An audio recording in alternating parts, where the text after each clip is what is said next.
அனைவருக்கும் வணக்கம். Welcome to home makers TNPSC. இப்போ நாம் தமிழ் 6ஆம் வகுப்பில் இருக்கக்கூடிய முதல் பாடல் இன்பத்தமிழ் அதை பற்றி பார்ப்போம். அந்த பாடலை யார் இயற்றினார்? பாரதிதாசன். எப்பயுமே ஒரு பாட்டை படிக்கும்போது அந்த பாட்டை யார் இயற்றினார், எந்த தலைப்பின் கீழ் இருக்குது அப்படிங்கிறத ஃபஸ்ட்டு படிச்சுக்கணும். அப்போ அந்த பாடலை இயற்றியவர் பாரதிதாசன். அது எந்த நூலில் இருக்குது அப்படின்னா பாரதிதாசன் கவிதைகளில் தமிழ் என்ற தலைப்பின் கீழே இடம்பெற்றுள்ளது. ஓகேங்களா? இப்போது இந்த பாடலை பாருங்கள். எப்பயுமே இதை படித்தாலும் அந்த பேஜில் டிஎன்பிஎஸ்சியில் எப்படி கொஷின் கேட்பாங்க அப்படிங்கிற பாயிண்ட் ஆஃப் வியூவில் படிக்க ஆரம்பிங்க. அப்படியே லைன் பை லைன். சில பேர் என்ன பண்ணுவாங்கன்னா மேலேருந்து இந்த லைன் வரைக்கும் ஃபுல்லாக படிச்சுட்டு அப்படியே போயிடுவாங்க. ஆனால் இதில் எப்படி கொஷின் கேட்கலாம் அப்படின்னு யோசித்து அந்த மாதிரி படிங்க. இப்போ எப்படி கேட்கலான்னா ஃபஸ்ட்டு 3 லைன்ஸை ஒரு மேட்ச் மாதிரி கேட்கலாம். எப்படி படிக்கலான்னா, அமுதென்று பேர் உயிருக்கு நேர் அப்படின்னு இருக்கு இல்லைங்களா? இப்போ அமுத குடித்தோம்னா சாகாவரம், உயிர் போகாது இல்லைங்களா? அப்போ அமுது உயிர் ஞாபகம் வச்சுக்கலாம். நிலவென்று பேர் விளைவுக்கு நீர். அப்போ நில ஒளியில் நீர் பாய்ச்சலாம், வயலுக்கு நீர் பாய்ச்சலாம். நிலவென்று பேர் விளைவுக்கு நீர் ஞாபகம் வச்சுக்கலாம். அதே மாதிரி மனமென்று பேர் நிருமித்த ஊர். அதாவது நம்மளுடைய சமையலோடைய மனம் ஊரே மணக்குது அப்படின்னு சொல்கிறோம் இல்லையா? அப்போ மனமென்று பேர் நிருமித்த ஊர். இந்த 3 லைனையும் மேட்ச் த ஃபாலோயிங்காக படிச்சுக்கலாமா? இப்போ நான் கேட்குறேன், நீங்கள் சொல்லி பாருங்கள்.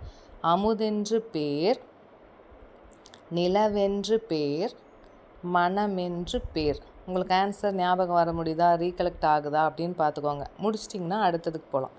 அடுத்த 3 லைன் எப்படி கேட்கலான்னா, அதாவது இளமைக்கு பால் இப்படியே படிச்சுக்கலாம். இளமையில் பால் குடிக்கணும். இளமைக்கு பால்.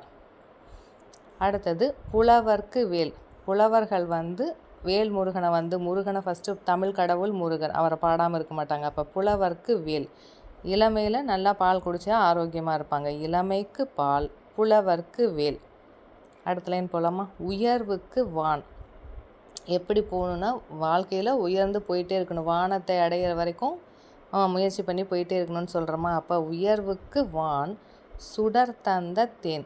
சுடர் தந்த தேன். சுடர், ஒரு விளக்குடை சுடர், அந்த ஒளி இருக்குது இல்லைங்களா? அதை பார்த்தோம்னா எப்படி இருக்குது? எல்லோயிஷாக இருக்கும், பார்த்துருக்கீங்களா? அப்போ அது ஒரு தேன் துளி மாதிரி தெரியும். அப்போ சுடர் தந்த தேன். உயர்வுக்கு வான், சுடர் தந்த தேன். ஓகேங்களா? அடுத்தது அறிவுக்கு தோல். அறிவுக்கு நாம் தோல் கொடுப்போம் அப்படின்னு சொல்கிறோம் இல்லையா? அறிவுக்கு தோல். இது ஞாபகம் வரும். வைரத்தின் வாள். அதாவது ஒரு வாளில் வைர கற்களால் அலங்காரம் பண்ணியிருக்காங்கன்னு பார்த்துக்கலாம். அப்போ வைரத்தின் வாள். இப்போ நம்ம கேட்குறேன், நீங்கள் ஞாபகம் இருக்கான்னு சொல்லி பாருங்கள். இளமைக்கு, புலவர்க்கு,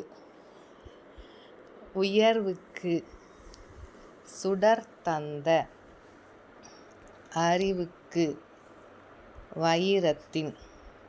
இப்போ இந்த நான் சொன்னதுக்கப்புறம் மீதி பாட்டு உங்களுக்கு ஞாபகம் வந்துருச்சு அப்படின்னா அடுத்ததுக்கு போகலாம். இல்லைன்னா திரும்பி இதையே ரிப்பீட் பண்ணி பாருங்கள்.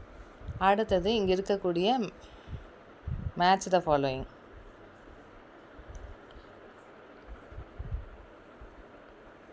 நிருமித்த.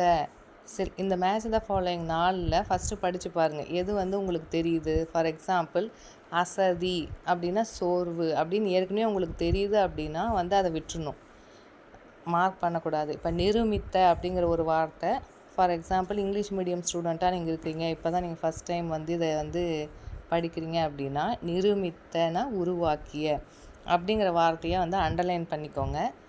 இதை மறுபடியும் ரிவிஷன் பண்ணும்போது அந்த லைனை மட்டும் படித்தா போதும். நிருமித்த உருவாக்கிய, விளைவு வளர்ச்சி, சமூகம் மக்கள் குழு. தெரிஞ்சதை விட்டுருங்க, தெரியாத மட்டும் அண்டர்லைன் பண்ணுங்கள். இப்போ அமுது உயிருக்கு இந்த மாதிரி மட்டும் அண்டர்லைன் பண்ணால் போதும். நெக்ஸ்ட்டு பாரதிதாசனை பற்றி இங்கே நூல்வெளியில் கொடுத்துருக்காங்க. பாரதிதாசனுடைய இயற்பெயர் சுப்புரத்தினம். இது தெரியணும். இந்த கொஷின் கேட்குறதே இல்லை, ஆனால் திடீர்னு நம்ம கேட்டாங்கன்னா நம்ம தப்பாக எழுதுறதுக்கும் வாய்ப்பு இருக்குது. சுப்புரத்தினம்.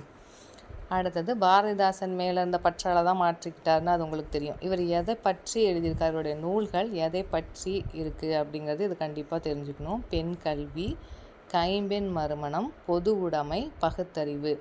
இந்த 4ம் இவருடைய பாடலில் முக்கியமான கண்டென்ட்டாக இருக்குது. திருப்பி சொல்லி பார்த்துக்கோங்க. பெண் கல்வி, கைம்பெண் மறுமணம், பொது உடைமை, பகுத்தறிவு. இவர் என்னென்ன அழைக்கப்படுகிறார்? புரட்சி கவி, பாவேந்தர் என்று சிறப்பிக்கப்படுகிறார். அவ்வளோதான் இதில் படிக்க வேண்டியது. அடுத்தது இந்த பாட்டு, கீழே இருக்கிற பாட்டு. இது அப்படியே ஒரு 2 டைம் பார்த்து படித்தாவே நம்ம மைண்டில் அப்படியே ஆட்டோமேட்டிக்காக செட் ஆயிரும். இந்த லைனு படித்து பார்த்துக்கோங்க. தமிழே உயிரே வணக்கம், தாய் பிள்ளை உறவம்மா உனக்கும் எனக்கும், அமிழ்தே நீ இல்லை என்றால் அத்தனையும் வாழ்வில் கசக்கும் புளிக்கும், தமிழே உன்னை நினைக்கும் தமிழன் என் நெஞ்சம் இனிக்கும் இனிக்கும். காசி ஆனந்தன். நன்றி.